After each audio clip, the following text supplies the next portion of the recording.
the jahil just keeps compounded, which then people get dehumanized.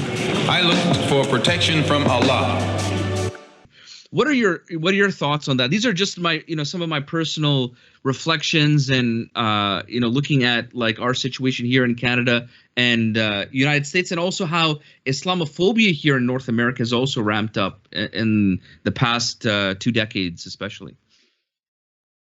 Well, I think that the dehumanization is actually very intentional. That's done to certain populations here in the United States of America, and I would say in the West in general. If we're talking about Australia, we're talking about New Zealand, it was done very deliberately, and it was done to uphold a particular type of order, right? And then that scheme or that conspiracy, we can use that term as well, began to trickle down to the common person, right? So we have in our tradition, we have jahl basit, right, which is just general ignorance. If someone is ignorant, right, but they don't know any better, right, and but they don't hold any malice. This is a type of person that can be appealed to on a one-on-one level. But then we have engineered ignorance that becomes compounded, which is jahl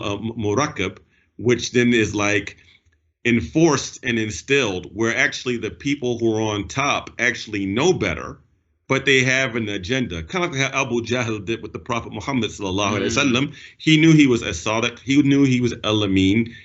He knew he had impeccable character, but because of a certain social order he wanted to uphold, that he had compounded Jahl. And I believe this is really like at part of the roots, if we're talking about how Black people are brutalized, and this white fear that white people have this fear of Black people in general, where really there's no real history in America of Black people going around just going into white neighborhoods or white areas and just killing white people. Actually, it's been the opposite. I mean, really, besides Nat Turner's slave rebellion, in which enslaved Africans were trying to run off the plantation, like, we've never gone and taken retribution for white people killing us. No, and as a matter of fact, it's been the opposite. It's been actually quite peaceful, right? And the same thing with the dehumanization of Muslims.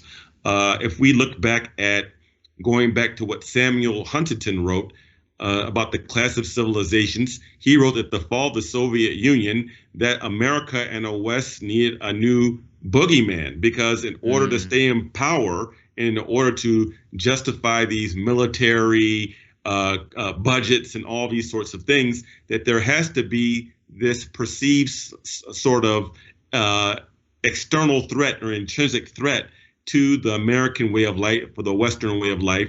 And he wrote and predicted. He wrote about this, and you can see it played out. And he said that the new boogeyman after the Soviet Union fell was going to be the Muslim world. And then he also mentioned China. So there are real conspiracies. And then you have the Hollywood that then comes and reinforces these things.